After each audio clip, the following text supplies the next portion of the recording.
Good morning. It's time to get up with an injury scare for Dak. The Cowboys QB spotted in a walking boot just weeks before training camp. Plus, the blunt Big Blue, the statement on Saquon Barkley that has one of his new teammates fired up. And Steph has a new buddy, and he gets buckets. Is the Warriors' offseason actually a splashing success? Hey, good Friday. Welcome to Get Up. I'm Brian Custer in for Greeny. You're not McNuts. In the Seaport, I got Monica McNutt with me. Joining me to talk hoop as well, Bobby Marks is with us. And we got to talk some football. I got Graz here, Neek is here, and Mr. T, Mike Tannenbaum's with us as well. And that's where we're going to start, gentlemen, because an injury scare for the Cowboys quarterback Dak Prescott recently suffered a minor foot sprain that temporarily required a walking boot. He was pictured there wearing the boot while on vacation in Cabo. You know, Dak is entering the final year of his contract. Cowboys will hold their first training camp practice July 25th. Now, Dak addressed the picture in a text message to the Fort Worth Star-Telegram saying, quote, "I'm great."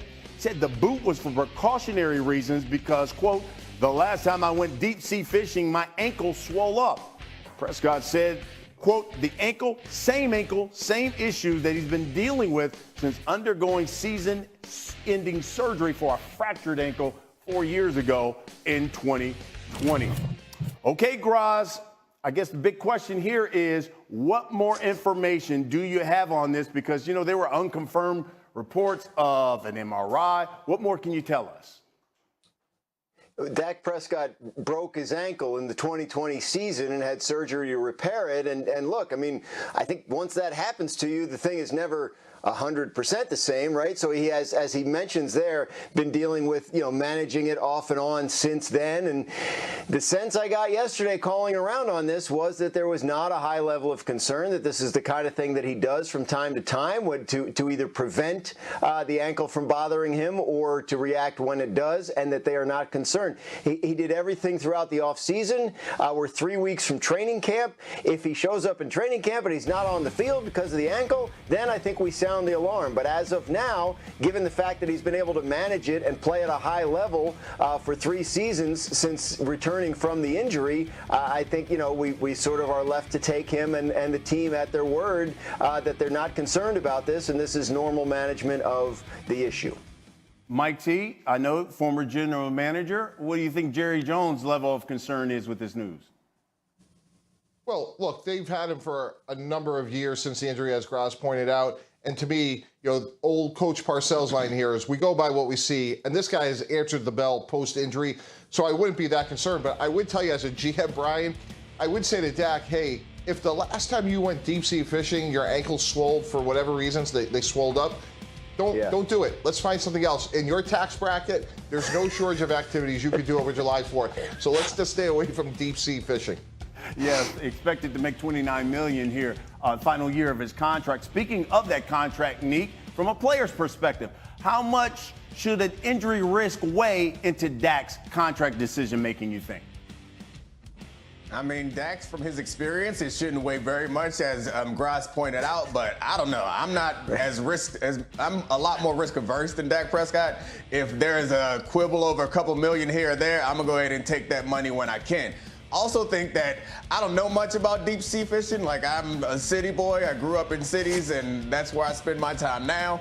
But I don't think you actually go deep in the sea. I'm confused at what you are doing in the water that makes your ankle swell up. Maybe you should take Mr. T's advice and stop doing whatever it does that make your ankle swell until you're done. When you're done playing football, swell that thing up as big as a balloon. But until then, go ahead and do things that don't involve getting your ankle swollen.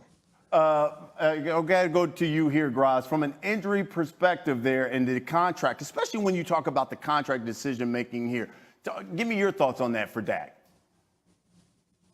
Well, I don't think Dak is concerned because, again, it was a contract year in 2020 when he broke his ankle 5 games into the season, and he still ended up the following spring with sort of the mother of all quarterback contracts. This is what we've been talking about all year, right? Like, he's got all the leverage. He's got, they've got a $40+ million cap hit on him for 2025, regardless of whether he's on the team. He has a no trade clause. They can't franchise him. So he cleaned up following a season in which he suffered a significant season-ending injury. So I don't see why he would fear that, given the way it went last time. If he gets hurt, his worst-case scenario is he's unrestricted free agent, and other teams besides the Cowboys can bid on him this time. From the Cowboys' standpoint, they still want to sign him. I wouldn't be surprised if talks picked up here between now and training camp. Whether that results in a deal or not ultimately is up to Dak. Again, he's the one holding all the cards. And Brian, fundamentally, as Gross pointed out, because you can't franchise him, if he's within 20% of how he played last year, someone's going to pay him a lot of money.